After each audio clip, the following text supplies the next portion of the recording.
நமக்கு பல விருப்பங்கள் நம்ம வாழ்க்கையில் இருக்கு. நம்ம விரும்புகிறபடி நடக்கிறதும் இல்லை, நம்ம விரும்புகிறபடி வாய்க்கிறதும் இல்லை. ஆனா ஆண்டவருடைய விருப்பம் ஏராளம் இருந்துச்சு. அவருடைய விருப்பம் ஸ்தோத்திரம். பிதாவிட்ட ஒரு விருப்பத்தை சொல்வார், ஆண்டவரே இந்த பாத்திரம் என்னை விட்டு நீங்க கூடுமானால் நீங்கும்படி செய்யும். அப்படி விருப்பம் இருந்துச்சு அவருக்கு. சிலுவை மரணத்துக்கு போகாமல் இருக்கான்னு சொல்லி விருப்பம் இருந்துச்சு. ஆனா அது நிறைவேறல. பிதாவின் விருப்பம் தான் என்ன செஞ்சது? நிறைவேறிச்சு. சொல்லுங்க பாப்போம். அல்லேலூயா, ஸ்தோத்திரம். ஆண்டவருடைய விருப்பம் என்ன அப்படின்னா, பூமியில அக்கினியை போடணும் அப்படின்னு சொல்லி விரும்பினார். நான் பைபிளை படிச்ச பொழுது ஏன் ஆண்டவர் அக்கினியை போட விரும்பினா அப்படின்னு கேட்டீங்கன்னா, பழைய ஏற்பாட்டில் இருந்து வாசிங்கன்னா, அக்கினி என்பது அடையாளங்களுக்காக கொடுக்கப்பட்டிருந்தது. எந்த இடத்துல அக்கினின்னு படிச்சீங்கன்னா அது ஒரு அடையாளமாக இருக்கும். வேதத்தில் உங்களுக்கு சின்ன உதாரணத்தை சொல்லுவேன். யாத்திராகமத்தின் புஸ்தகம் 3ஆம் அதிகாரம் அதனுடைய 2ஆம் வசனம். யாத்திராகமம் 3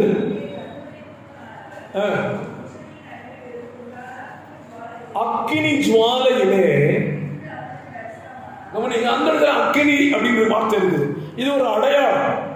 அக்கினி அப்படின்னா எங்கெல்லாம் நீங்க வேதத்துல படிக்கிறீங்களோ அதெல்லாம் அடையாளத்துக்காக கொடுக்கப்பட்டது. நியாயாதிபதிகளின் புஸ்தகம், நியாயாதிபதிகளின் புஸ்தகத்துல மனோவாவை தேவன் சந்திக்கிறார். 13ஆம் அதிகாரம், நியாயாதிபதிகள் 13ஆம் அதிகாரத்துல அப்பொழுது வாசிக்கலாம் 18வது வசனம்.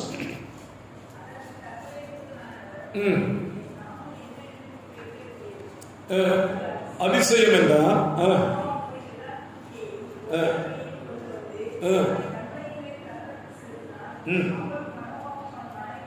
பார்த்து கொண்டிருக்கையில் விளங்கினது, அக்கினி ஜுவாலை பலிபீடத்திலிருந்து வானத்துக்கு நேராக எழும்பிற்று. இங்கேயும் அக்கினி பயன்படுத்துகிறார். இது எதுக்கு அடையாளம்? மனவா கொண்டு வந்ததான பலியை தேவன் அங்கீகரிப்பதற்கு அடையாளம். 1 ராஜாக்களின் புஸ்தகம் 18ஆம் அதிகாரம் நிறைய இருக்குது. ஒரு சில வசனங்களை மாத்திரம் உங்களுக்கு சொல்லுகிறேன். 1 ராஜாக்கள் 18ஆம் அதிகாரம் அதனுடைய 38ஆம் வசனத்தை வாசிக்கலாம். அப்பொழுது கர்த்தரிடத்திலிருந்து அக்கினி இறங்கி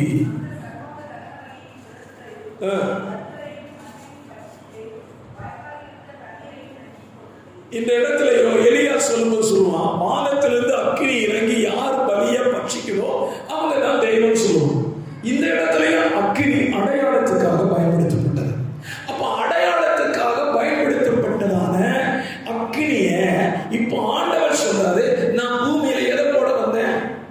அக்கினிய போட வந்தேன் அப்படின்னு சொல்றாரு. அப்படின்னா இது அடையாளமா அப்படின்னு கேட்கலாம். இதுவும் அடையாளம் தான். அப்போஸ்தலர் 2ஆம் அதிகாரம், அப்போஸ்தலர் 2ஆம் அதிகாரம் அதனுடைய 2-3 வசனங்களை வாசிக்கலாம்.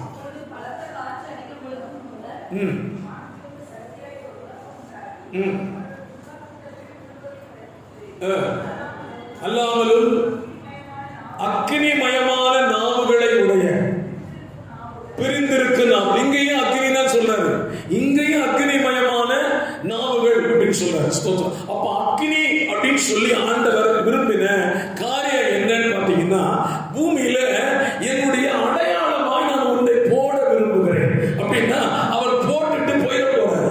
ஸ்தோத்திரம். அங்க நீங்க வேத புத்தகத்தில் வாசிக்க முடியும், மனோவாவுக்கும் அவருடைய மனைவிக்கும் அக்கினியை அடையாளமாய் காண்பித்து விட்டு அவர் கடந்து போய்விட்டார். எலியா அங்கே ஜெபித்த பொழுது அக்கினி இறங்கி வந்தது. அக்கினி முடிஞ்ச பிறகு அங்க ஆண்டவர் இல்லை. அப்போ அடையாளத்திற்காக கொடுக்கப்படுகிற அக்கினிய பூமியில போட வந்தேன்னு சொன்னார். ஸ்தோத்திரம். இந்த அக்கினி எது அப்படின்னு நீங்க வேதத்துல வாசிச்சீங்கன்னா, இப்ப நீங்க வாசிச்ச அதே வசனத்தை வாசிங்க. அக்கினிமயமான நாவுகளால். அப்ப அக்கினிமயமான அப்படின்னா, அக்கினி அப்படின்னாலே என்னதான் சொல்றாரு? பரிசுத்த ஆவியானவர் சொல்றாரு. பரிசுத்த ஆவியானவரை பூமியில போட வந்தேன் அப்படின்னு சொல்றாரு. போட வந்தேன். ஆனா என்னால இது முடியல, என்னால இது நடப்பிக்க முடியல. அதுக்கு என்ன காரணங்கிறத பிறகு தியானிக்கலாம். சோதரி, இப்போ பூமியில அக்கினியை போட வந்தார்ல, இந்த விருப்பத்தை ஆண்டவர் செய்திருந்தும் அவரால அவர் இருக்கிற வரைக்கும் அந்த அக்கினியை போட முடியல. பழைய ஏற்பாட்டை நீங்க வேதத்தை திருப்பிக் கொள்ளுங்கள். மோசேட்ட ஒரு ஆசை இருந்துச்சு. என்ன ஆசை அப்படின்னா, இந்த பரிசுத்த ஆவியானவருடைய ஆளுகை என்பது பழைய ஏற்பாட்டுல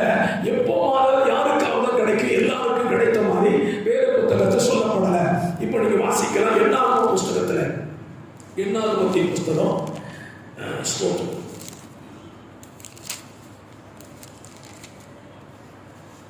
எண்ணாவது புஸ்தகத்துல 11ஆம் அதிகாரம், எண்ணாகமம் 11ஆம் அதிகாரம்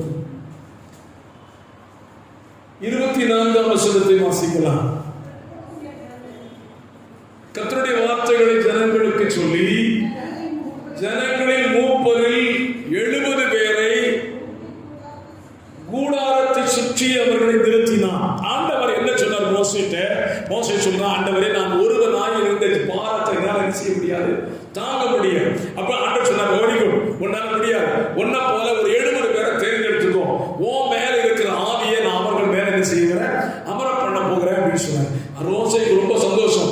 என் கூட 70 பேர் என் பாரத்தை சுமக்க வருகிறான்னு சொன்ன உடனே ஆண்டவர் இந்த 70 பேரை ஆசரிப்பு கூடாரத்துக்கு கொண்டு வர சொன்னார். என்ன நடந்துச்சு?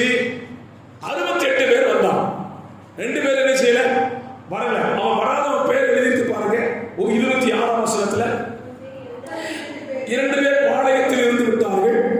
ஒருவன் பேர் எல்நாத், இன்னொருத்தன் பேர் மேகாத். வந்தவன் பேர் இருக்கா?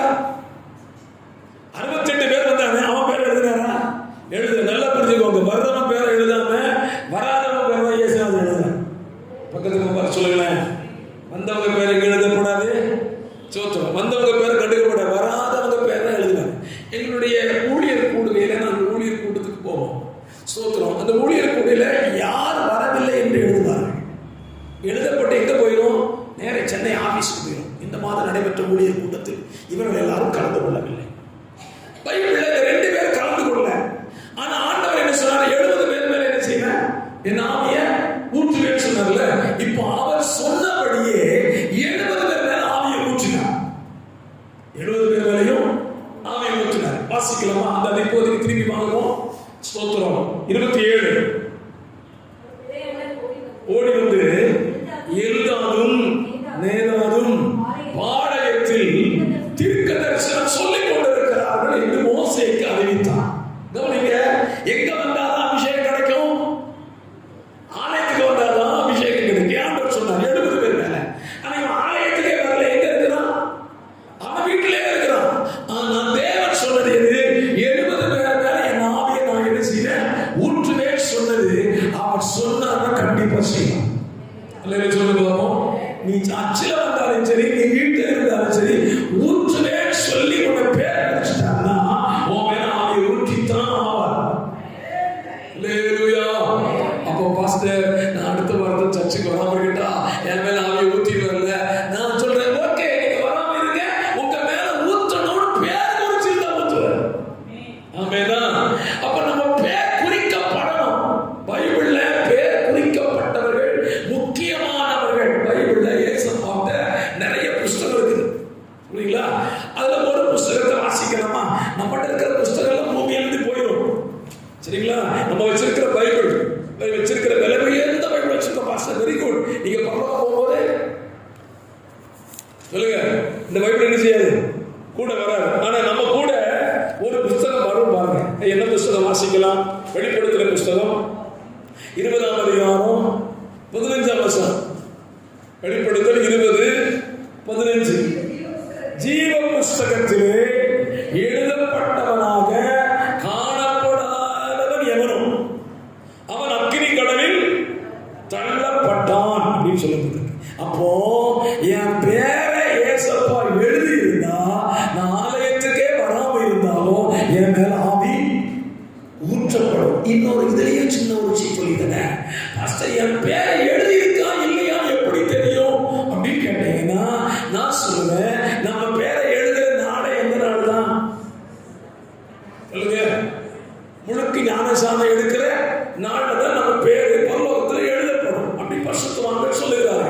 அப்படியே நம்ம ஏற்றுக்குவோம். அப்ப பாஸ்டர், நான் ஞானசானம் தான் எடுத்துட்டேன்ல, என் பேரை தான் ஆண்டவர் பரலோகத்தில் எழுதிட்டாங்க, அப்ப நான் ஞாயிற்றுக்கிழமை ஆக்சன் போட்டுக்கலாமா அப்படின்னு கேட்டீங்கன்னா, அவர் கிருபையா இறங்கினா உண்டு, இல்லைன்னா அதுவும் இல்லை. அல்லையே சொல்லுங்க பாப்போம். அப்ப இதுக்கு எது பெஸ்ட் அப்படின்னு கேட்டீங்கன்னா, உன் பேரு மேல எழுதிட்டாங்க, நீ சர்ச்சுக்கு வந்துரு. ஒண்ணுமே சொல்ல முடியல.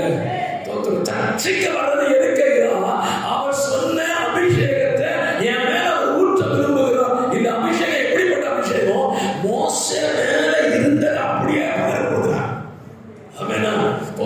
மோசையில என்ன அபிஷேகம் இருந்துச்சு? மோசை என்ன சொன்னாலும் நடக்கும். மோசை கையை நீட்டுனா கடல் பிளக்கும். மோசை கையை வச்சு கோலா வச்சு கண்மலை அடிச்சா தண்ணி புறப்படும். நதி அடிச்சா பியானா எழுது. புழுதி அடிச்சா சாம்பல் இருந்து அண்டு வரும். எதையும் செய்வான். அந்த அபிஷேகம் மோசை மேல இருந்துச்சு. கர்த்தர் சொல்றாரு, 70 பேரை சூஸ் பண்ணேன், 70 பேரை ஓ மேல இருக்கிற ஆவியை ஊற்றுவேன்னு சொல்றாரு. சொல்லுங்க பார்ப்போம். ஸ்தோத்திரம். இது மோசே இப்போ ஒரு வார்த்தை சொல்றான். ஸ்தோத்திரம். வாசிக்கலாம். என்ன ஆகுமா? 11ஆம் அதிகாரத்துல மோசே பக்கத்துல ஒருத்தர் இருந்தான். 28ஆம் வசனத்தை வாசிக்கலாம். மோசேயினிடத்தில் உள்ள வாலிபரில் ஒருவன் பிரதியுத்தரமாக, என் ஆண்டவரே அவர்களை கூட இருக்கிற பாஸ்டர் ரொம்ப மோசமானவர். தோற்றம். என்னைக்குமே கூட அசிஸ்டன்ட் பாஸ்டர் கொஞ்சம் பிரச்சனைக்குரியவர்களாக தான் இருப்பான். தோற்றம். மோசே சொல்றான், அங்க 2 பேர் வீட்டுல உட்கார்ந்து தீர்க்கதரிசி சொல்லிட்டு இருக்கான். யோசுவா சொல்றான், ஆண்டவரே அவர்களை தடை பண்ணட்டுமா? நான் போய் தடை பண்றேன். மோசே ஒரு வார்த்தை சொல்றான் பாருங்க அடுத்த வருஷத்துல. அதற்கு மோசே, நீ எனக்காக வைராக்கியம் காண்பிக்கிறாயோ? கர்த்தருடைய ஜனங்கள் எல்லாரும் அல்லேலூயா சொல்லுங்க பாப்போம். மோசேயுடைய ஆசை என்ன தெரியுமா? ஜனங்கள் எல்லாரும் என்ன செய்யணும்? ப்ராபஸியா மாறணும், தீர்க்கதரிசியா மாறணும். மோசேட்ட இந்த ஆசை இருந்துச்சு, விருப்பம் இருந்துச்சு. நடந்துச்சா? நடக்க. நானும் அப்படிதான் ஆசைப்படுறேன். ஆண்டவரே, என் சபை மக்கள் முறுத்தல் விடாம பரிசுத்தாவியின் அபிஷேகத்தை பெற்றவர்களாக என்னைக்கு பாவங்களை ஆராதிக்கப்படுறாங்க அப்படின்னு ஒவ்வொரு நாளும் கேட்கிறேன். என் ஆசை நிராசையா போகாது. நான் சொல்லுங்க பார்ப்போம். தோத்துறோம். ஏன் நான் மோசையில இருந்த ஆள் என்னன்னா எல்லாரும் ஆவியா நிரம்பிட்டான்னு வச்சுக்கோங்களேன், என் பிரச்சனை சால்வ் ஆயிடும். ஏன் நான் ஆவியை பெற்றவன் என்ன பண்ண மாட்டான்? வாயை கற்பனை பண்ணுங்க. ஆவியை பெற்றவன் என்ன பண்ண மாட்டான்? பிரச்சனை பண்ண மாட்டான். ஏன்னா அவனுக்குள்ளே அந்த ஆவி வந்துக்குள்ள, அந்த ஆவிக்குள்ளே இருக்கிறதுனால அவன் பிரச்சனையே பண்ண மாட்டான். மோசை சொல்ற, ஐயா அத்தனை பேர் 6 லட்சமா எனக்கு குறைச்சா கொடுக்கான்.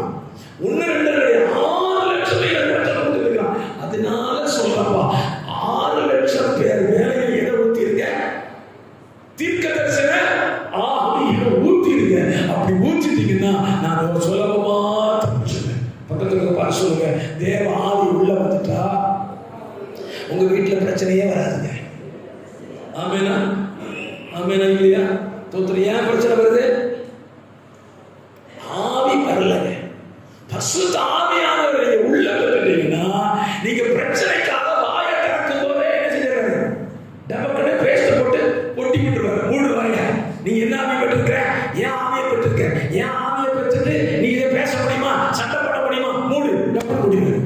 நமக்கே தெரியாது எப்படிலாம் வாய் மூடிச்சு. அவர் சொல்லுவார், மூடுறது நீ இல்லை, நான் தான் பண்ணிட்டேன். ஆவியை சொல்ல மாட்டீங்க பாஸ்டர். அதனால தான் நாங்க இந்த ஆவியை பெற்றுக்கொள்ளாம இருக்கோம் பாஸ்டர். எதனால? சண்டை போடுறோம்ல, வந்த அவன் போடும்போது நானும் எதிர்த்து போடுறதுல ஆவியை பெற்றுட்டா அவனும் ஆவியை பெறாம இருப்பான். நான் ஆவியை பெற்ற பிறகு என்ன ஆவியாளர் சொல்வார், நீ அடங்கி போன்னு சொல்வார். நான் அடங்கி போயிட்டா அவன் மேல போயிடுவான். அதனால நானும் ஆவியை பெறாமலேயே. அல்லேலூயா.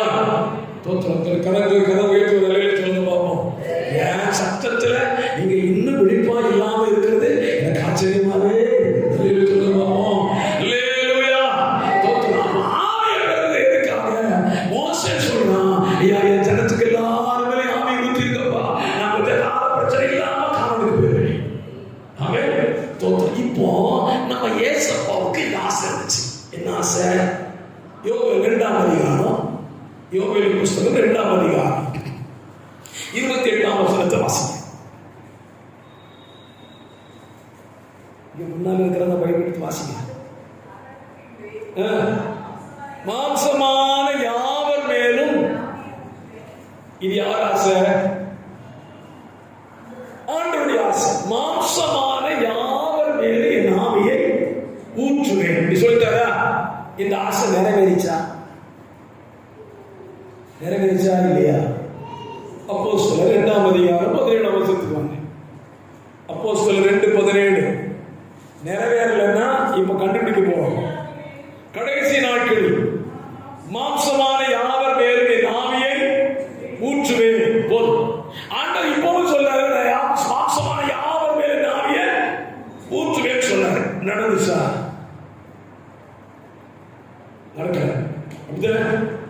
இப்போ ஒரு கேள்வி, உங்களுக்கு மாம்சம் இருக்கா இல்லையா? இருக்கா? இல்லைன்னா ஒரு சின்ன டெஸ்ட் நீங்களே பண்ணிடலாம். உங்க வலது கையை எடுத்து இடது கையில ஒரு ஸ்க்ரூ டிரைவர், ஒரு திருவி பாருங்க, வலிக்குதான் இல்லையா பாருங்க. மாம்சம் இருந்தா என்ன செய்யும்? பக்கத்துல யாரும் கிள்ளி போடாதீங்க, தோத்தும் சர்ச்சில் பிரச்சனை மாதிரி வந்தோம். உங்க மாம்சத்தை கிள்ளி பாருங்க. கிள்ளினா என்ன செய்யுது? ஓஹோ, மாம்சம் இருக்குதா? தோத்தும். இப்போ உங்களை பார்த்து ஒரு கேள்வி கேளுங்க. மாம்சமான யார் மேலையும் என் ஆவியை ஊற்றுவேன் யார் சொன்னா? அவர் சொன்னார். என் மாம்சமே நீ தேவ ஆவியை பெற்றுட்டியான்னு கேளுங்க. அந்த மாம்சம் என்ன சொல்லும்? சொல்லுங்க, என்ன சொல்லுவோம்? பேரலைன்னு சொல்லுங்க. அப்ப இந்த மாம்சம் இருந்து என்னத்துக்கு? தேவ ஆவியை பெறாத இந்த மாம்சம் இருந்து என்ன செய்ய போகுது? ஆண்டவர் சொன்னார், மாம்சமான யாவர் மேலையும் என் ஆவியை ஊற்றுவேன்னு சொன்னார். அப்படியானா மாம்சம் இருக்கிற எல்லாரும் தேவ ஆவியை பெற்றிருக்க வேண்டும். அப்படின்னு சொல்லுங்க பார்ப்போம். இது யார் ஆசை? இது அப்பனாகிய இயேசுவின் ஆசை. அந்த ஆசையை நான் நிறைவேற்றாம இன்னும் பூமியில வாழ்ந்துட்டு இருந்தா அவர் சொல்வாரு, உனக்கு மாம்சமே இல்லையா? நம்ம சில நேரத்துல பிள்ளைகளை பார்த்து கேட்போம் தெரியுமா? என்ன கேட்போம்? அறிவே இல்லை, புத்தியே இல்லை, மூளையே இல்லை. அவரும் சொல்வார் மேல இருந்து, உனக்கு மாம்சமே இல்லை, இத்தனை வருஷம் ஆவியை பெறாம வாழ்ந்துட்டு இருக்கேன், உனக்கு மாம்சமே இல்லையா? அண்ணத்துல நீங்க ஓடி பார்க்க எதுக்கு பாஸ்டர்? எனக்கு மாம்சம் இருக்குது. நீங்க தேவ ஆவியை பெற வேண்டும். ஏன் பெறணும்? அப்படிதான விஷயம். பரிசுத்த ஆவியை ஏன் பெறலையா? அது பாஸ்டர், அது பெந்தெகோஸ்தேக்குள்ள ஆவி இல்லவே இல்லை. பரிசுத்த ஆவியானவர் என்பது எந்த திருச்சபைக்கு சொந்தக்காரர் அல்ல. ஏனென்றால் அது பெந்தெகோஸ்தே நாளில் ஊற்றப்பட்டதுனால நம்மளாகவே என்ன செஞ்சுட்டாங்க? இது இவங்களுக்கு போட்டா அப்படின்னு சொல்லி பிரிச்சுட்டோம். சொல்ல போவோம். நான் திரும்ப சொல்றேன், என்னட்ட இருக்கிறத நான் சொல்லிடுறேன். நம்ம சில பகுதிகளை நாம சில சபைகளுக்கு என்ன செஞ்சிருக்கிறோம்? பிரித்து கொடுத்துருக்கோம். நான் சொல்லிட்ட பிரிச்சு கொடுத்த பகுதியை அவங்க பிரிச்சு கொடுத்த பகுதி பெந்தெகோஸ்தே ஆவியானவர் பெந்தெகோஸ்தே சபைக்கு சொந்தக்காரர், முழுக்கையான பெந்தெகோஸ்தே சபைக்கு சொந்தம் அப்படின்னு அவங்க பிரிச்சு வச்சிருக்காங்க. நம்ம எப்படி பிரிச்சு வச்சிருக்கிறோம்? பைபிள் இந்த வசனத்தை எடுத்து இது இந்த சபைக்கு சொந்தம், இது இந்த சபைக்கு சொந்தம்னு சொல்லி நம்ம அதை பண்ணிட்டு அதை மறந்துட்டோம். நான் சொல்றேன், பைபிள்ல எதையும் யாருக்கு பிரிச்சு கொடுக்குற வேலை என் வேலை கிடையவே கிடையாது. சொல்லுவோம், பரிசுத்த ஆவியை பெற்றுக் கொள்வது எல்லா மாம்சமா இருக்கிறவனுக்கும் கர்த்தர் கொடுத்த வாக்குத்தத்தம். அப்படியானால் இந்த பரிசுத்த ஆவியை நான் ஏன் பெற்றுக்கொள்ள வேண்டும்? வேதத்திலிருந்து உங்களுக்கு புரிந்து கொள்வதற்கான வசன பகுதிகளை சொல்றேன். நீங்க நல்ல வசனத்தை தியானிக்கணும், சரியா? முதலாவது அப்போஸ்தலர் 2:4. அப்போஸ்தலர் 2:4. அவர்கள் எல்லாரும் பரிசுத்த ஆவியினாலே நிரப்பப்பட்டு ஆவியானவர் தங்களுக்கு தந்தளின வரத்தின்படியே வெவ்வேறு பாஷைகளில் பேச தொடங்கினார்கள். நல்லா புரிஞ்சுக்கோங்க, பரிசுத்த ஆவியானவரை என் மேல ஏன் ஊற்ற விரும்புகிறார்னா, நான் பல பல பாஷைகளை பேசுவதற்காக. சொல்லுவோமா? என்ன பேசணும்? பல பல பாஷை பேசணும். பாஸ்டர், தமிழே ஒழுங்கா பண்ணிக்கிறேன், இது என் தாய்மொழி, ஸ்தோத்திரம். எனக்கு ஒரு ஆசை, அயல் மொழியை கற்றுக்கொள்ள வேண்டும் என்கிற ஆவலிலே நான் மலையாளத்தை கற்றுக்கொண்டேன், ஆங்கிலத்தை கற்றுக்கொண்டேன், இந்தியை கற்றுக்கொண்டேன். அப்படிதானே? ஸ்தோத்திரம். இதெல்லாம் பூமியில இருக்கிற பாஷைகள். இந்த பாஷையை நான் கற்றுக்கொள்ள வேண்டும். எனக்கு கற்றுக் கொடுப்பதற்கு ஒரு வாத்தியார் இருக்கிறார். ஆண்டவர் சொல்றது, பூமியில் இருக்கிற பாஷையை கற்றுக் கொடுக்கிறது வாத்தியார் இருந்தார்னா, பரலோக பாஷையை பேசுறதுக்கு பரிசுத்த ஆவியானவர் இருக்கிறார். அப்ப நான் சொல்லுவேன், பரிசுத்த ஆவியானவர் எனக்கு எதற்காக கொடுக்கப்படுகிறார்? நான் பல பல பாஷைகளை பேசுவதற்கு கொடுக்கப்படுகிறார். இது இங்க மட்டும்தான் நடந்துச்சா நீங்க கேட்டீங்கன்னா, அப்போஸ்தலர் 10:44 45 வாசிங்கன்னா, கொர்நேலியு வீட்டில் இருந்தவங்க எல்லாரும் பரிசுத்த ஆவியால் நிரப்பப்பட்டு பற்பல பாஷைகளை பேசினார்கள் அப்படின்னு பைபிள்ல இருக்கு. சொல்லுங்க பாப்போம். அப்ப நான் சொல்லுவேன், என் மேல அவர் ஊற்றுகிற ஆவி எதற்காக? நான் பல பாஷைகளை பேசுவதற்காக. சரி பாஸ்டர், பல பாஷை எதுக்கு பேசணும்? எதுக்கு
இருதயத்தை யார் நிரப்பிட்டான்? சாத்தான் நிரப்பினான். எப்படி கண்டுபிடிச்ச பேதுரு? பேதுருவாக இருந்திருந்தா கண்டிப்பா ஸ்தோத்திரம் பண்ணி கையில வாங்கிருப்பான். இதுதான் நடந்திருக்கும். எனக்கு கொடுத்ததுக்கு தோத்துறோம் ஆமென் இருப்பான். பேதுருவாக இல்லாம பேதுரு பரிசுத்தாவியால் நிரப்பப்பட்டதுனால ஆவியானவர் சொல்றாரு, இவன் ஒன்று போய் சொல்றான் அப்படின்னு ஆண்டவர் காண்பித்து கொடுத்தார். எனக்கு கேட்கிற கர்த்தருடைய பிள்ளைகளை, உங்க வாழ்க்கையில உங்களை ஒருவனு ஏமாத்தாம இருக்கணும்னா யாரை பெற்றுக்கொள்ளுங்க? பரிசுத்தாவியை பெற்றுக்கொள்ளுங்க. யாருமே நம்ம ஏமாற்ற முடியாதுங்க. நான் ஏமாந்துட்டோன்னு சொல்ல முடியுங்களா? தோற்றம். ஏன் ஏமாறணும்? நம்மகிட்ட யாரும் இல்லை, ஆவியானவர் இல்லை. ஆவியானவர் இல்லாததுனால இன்னைக்கு ஏமாற்றுக்காரர்கள் நிறைய பேர் இருக்கிறாங்க. நான் உங்களுக்கு உதாரணம் சொல்லுவேன். உங்க செல்போனுக்கு பாஸ்டருடைய செல் நம்பர்ல இருந்து ஏதாவது மெசேஜ் வந்துச்சுன்னா ஃபோன் பண்ணி கேளுங்க. தோற்றம். இப்போ ஒரு கும்பல் இறங்கி இருக்கு. ஒருவருடைய ஃபோன் நம்பரை ஹேக் பண்ணி அவங்க மெசேஜ் அனுப்புற மாதிரியே அனுப்பி பணத்தை பறித்து கொண்டிருக்கிறார்கள். இந்த குரூப் எங்க இருக்கு அப்படின்னு கேட்டீங்கன்னா, ஸ்தோத்திரம், மிகவும் நலிந்த பட்டணம் என்று சொல்லப்படுகிற நைஜீரியாவிலே இருந்து ஒரு குரூப் நம்முடைய தேசத்துக்கு நுழைஞ்சிருக்கிறாங்க. அவங்க குறிவிக்கிறதெல்லாம் யாருன்னா பாஸ்டர்ஸுடைய நம்பர் குறிவிக்கிறாங்க. குறி வச்சு அவங்க நம்பரை ஹேக் பண்ணி பாஸ்டர் மெசேஜ் அனுப்புறது போலவே உங்களுக்கு அனுப்புவார்கள். இங்கே தவறி கையை கால அந்த வாட்ஸ்அப்ல பாஸ்டர் கேட்டார், உதவி கேட்டார், உடனே அனுப்பிட்டீங்கன்னா எனக்கு பைசா வராது, அந்த பைசா உங்களுக்கும் சேராது.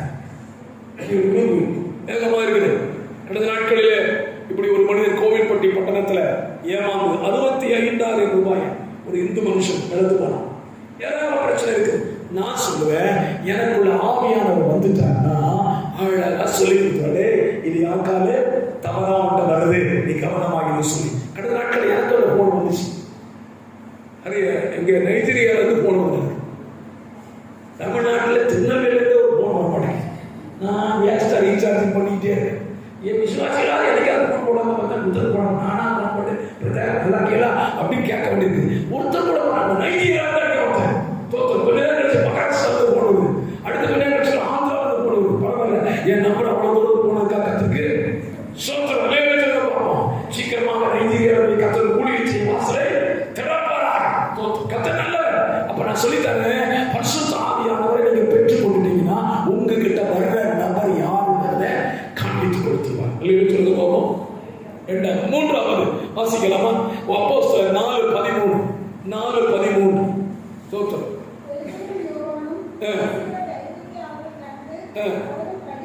படிப்பறியாதவர்கள் என்றும் பேதமை உள்ளவர்கள் என்றும் ஆச்சரியப்பட்டாங்க. நல்லா புரிஞ்சுக்கோங்க.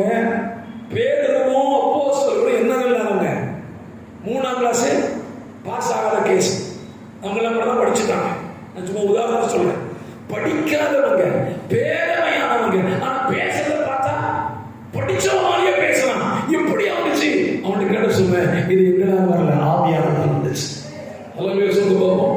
நீங்க இந்த உலக படிப்பை படிச்சு அவசியமே கிடையாதுங்க. பரிசுத்த ஆவியானவரை படிச்சு பாருங்க, பெற்று பாருங்க, அவர் அழகா பேச சொல்லி கொடுப்பார். அல்லேலூயா சொல்லு பாப்போம். சோத்திரம். நம்மளை விட்டா கஷ்டம் பண்ணுவோம். எப்படி பண்ணுவோம் தெரியுமா? ஆவியில பண்ணணுங்க. நம்ம பேசுறதை பார்த்து சொல்லணும், எப்படி உங்களுக்கு ஞாபகம் வந்துச்சு? என்னால் வரல, இது அவர் எனக்கு தந்தது. ஆமேனா? அதுதான் பிள்ளைகளுக்கு சொல்லுவோம், படிப்பே வரல நினைக்கீங்களா? எனக்கு யாரை பெற்றுக்கோ? பரிசுத்த ஆவியானவரை பெற்றுக்கோ. உனக்கு படிக்க சொல்லி தருவார். ஆமேனா? கத்த நல்ல ஸ்தோத்திரம். வாசிக்கலாமா? மூன்றாவதாக அப்போஸ்தலர் 4:31 வாசிங்க.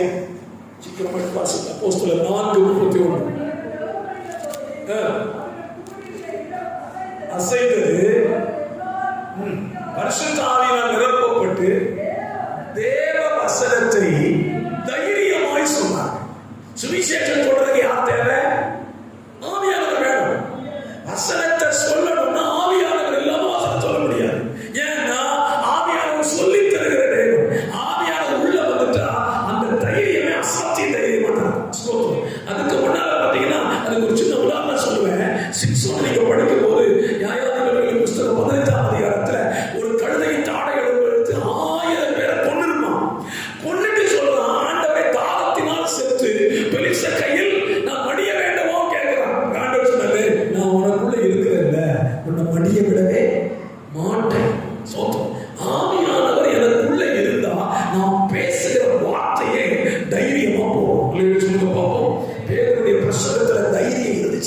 இன்னைக்கு உங்க வாழ்க்கையில நீங்க பயந்துகிட்டே இருக்கீங்களா? பேச பயப்படுறீங்களா? ஆண்டவரை கேளுங்க. ஆண்டவர் உங்க ஆவியை எனக்கு தாங்கன்னு சொல்லி கேளுங்க. கர்த்தர் தம்முடைய ஆவியை நான் நிரப்பும் பொழுது வசனத்தை எப்படி பேசுவீங்க? தைரியமா பேசுவீங்க. அப்போஸ்தலர் 5ஆம் அதிகாரத்துல 6ஆம் அதிகாரம், அப்போஸ்தலர் 6ஆம் அதிகாரம் 15ஆம் வசனத்தை வாசிக்கலாம்.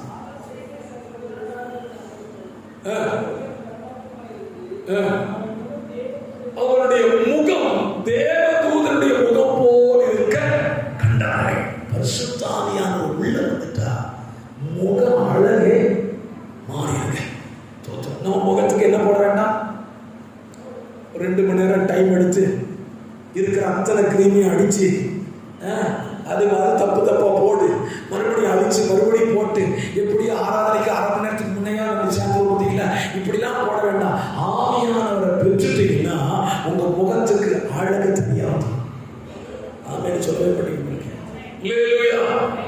தேவ சேவா என்ன போட்ட ஒரு கிரீம் கூட போடல, ஆனா முகத்தை பார்த்தாங்க தேவதூதன் போல முகத்தை செய்ய உள்ள வந்தவர் ஆவியானவர். சொல்ல பார்ப்போம்.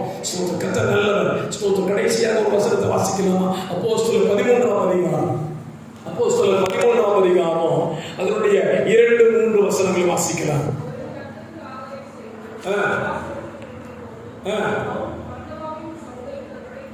நான் அழைத்த ஊழியத்துக்கு பிரித்து விடுங்கள் என்று பரிசுத்த ஆவியானவர் திருவிழம் பற்றினார். நல்லா புரிஞ்சுக்கோங்க. ஊழியம் செய்யறதுக்கு போகணும்னாலும் யார் தேவை? ஆவியானவர் தேவை. பவுலும் பர்னபாவும் ஜெபம் பண்ணிக்கிட்டே இருக்காங்க.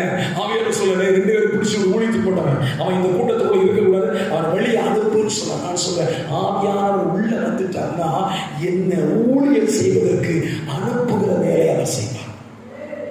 சொல்ல பார்ப்போம். எப்படி சொல்றாரு? இப்படிப்பட்ட ஆவியத்தான் ஏசப்பா எங்க போட விரும்பினாரா?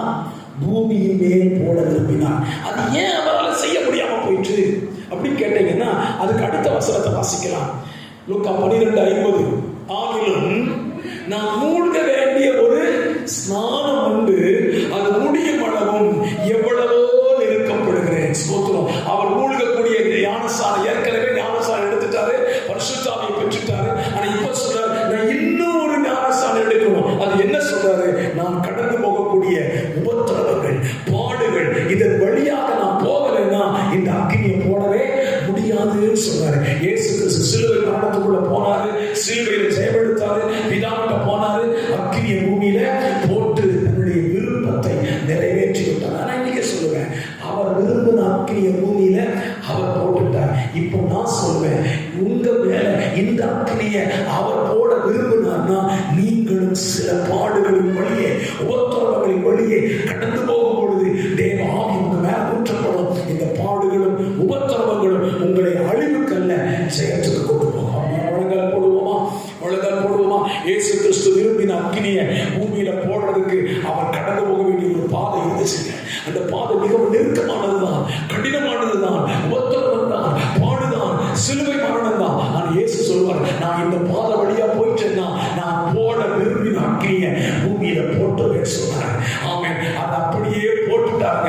இந்த மதிய வேளையில வார்த்தையை கேட்டுக் கொண்டிருக்கிற அருமையான கர்த்தருடைய பிள்ளைகளை, நீ விரும்புகிற அக்கினி உன்னில் போடப்பட, நீ விரும்புகிற அக்கினி மற்றவர்கள் மேல் போடப்பட, நீ கடந்து போக வேண்டிய ஒரு நெருக்கமான பாதை இருக்கலாம். அந்த பாதை வழியா நீ கடந்து போகும் பொழுது நீ உன் உபத்திரவத்திலே ஒரு மாம்சத்தை சிலுவையில் ஒப்பு கொடுத்து, ஒரு மாம்சத்தை இயேசுவுக்கு அறையக்கூடிய ஒப்பு கொடுக்கப்படுது. இந்த மாம்சம் சிலுவையில் அறையப்பட்டு ஆவியினால் உயிர்ப்பிக்கப்படும் பொழுது நீ விரும்பின அக்கினி உனக்குள்ளே போடப்படும். நீ விரும்புகிற நபர்கள் மேலே இந்த அக்கினி போடப்படும். ஆகினாலே கர்த்தர் சொன்னார், நான் வருவதற்கு முன்பதாக மாம்சமான யாவர் மேலும் என் ஆவியை ஊற்றுவேன். ஏனென்றால் நான் கடந்து போய்விட்டேன், நான் உபத்திரவத்தை சந்தித்து விட்டேன், பாடுகளை சந்தித்து விட்டேன், மரணத்தை சந்தித்து விட்டேன், சத்துருவை ஜெயித்து விட்டேன். ஆகினாலே நான் போட விரும்புகிற அக்கினியை, நான் போட விரும்புகிறவர்கள் மேல இந்த கடைசி நாட்களில் நான் போட விரும்பி காத்துக் கொண்டிருக்கிறேன்.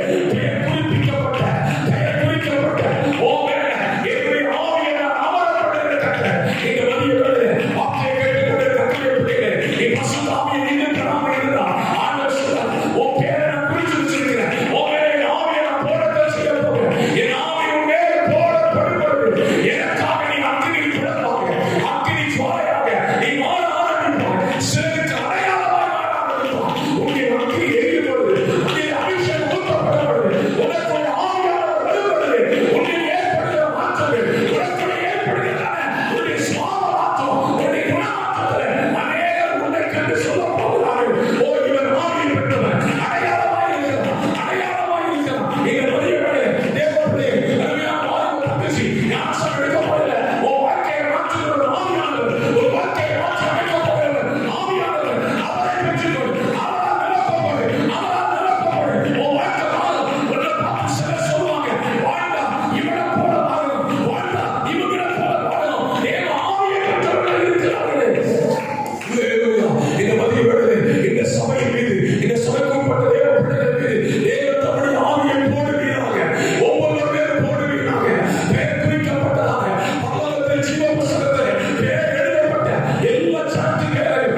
படுத்தின அக்கினியை அவர் போட்டு விட்டாருங்க.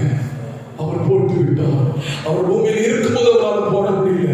அவர் பரலோகத்துக்கு எடுத்துக் கொள்ளப்பட்ட பின்பு இந்த ஆவியை பூமியின் மேல் ஊற்றிவிட்டார். பூமியின் மேல் ஊற்றப்பட்ட அபிஷேகம் இன்னைக்கு தேவனை ஏற்றுக்கொள்கிற ஒவ்வொரு சரத்தின் மீது இந்த அபிஷேகம் உள்ள பலன் சொல்லி சபை தினம் கதவை ஜெபிக்குமானா நாம் ஆண்டவர் மோசே சொன்னது போல சொல்லணும். ஆண்டவரே, என் ஜனங்கள் எல்லாரும் தேவ ஆவியால் நிரப்பப்பட்டால் நலமாய் இருக்குமே. என் சபை முழுவதும் தேவ ஆவியால் நிரப்பப்படுவானா நலமாய் இருக்குமே. என் சபையில் உள்ள பிள்ளைகள் மாணவர்கள் முதியவர்கள் ஆவியால் நிரப்பப்பட்டால் நலமாய் இருக்குமே. அதை நீங்க தான் செய்யணும். நாங்க வாஞ்சிக்கிறோம் ஆண்டவரே, எங்க விருப்பத்தை நிறைவேற்றும்படி சீக்கிரமாக எங்கள் திருச்சபையை ஆவியினால் நிரப்ப விரும்பினார். இன்னைக்கு ஆண்டவரே, ஆராதனையில் கலந்து கொண்ட பிள்ளைகள், கலந்து கொள்ளாத இருக்கிற பிள்ளைகளை நினைத்து ஜெபிக்கிறேன். பரிசுத்த ஆவியினால் நிரப்பப்பட்டவர்களால் மாற கர்த்தர் இருக்கிறத சொல்கிறார். ரட்சகராம் இயேசுவின் நாமத்தில் தாழ்மையோடு ஜெபிக்கிறேன். ஜெபம் கேளும் நல்ல பிதாவே. ஆமென், ஆமென், ஆமென், ஆமென்.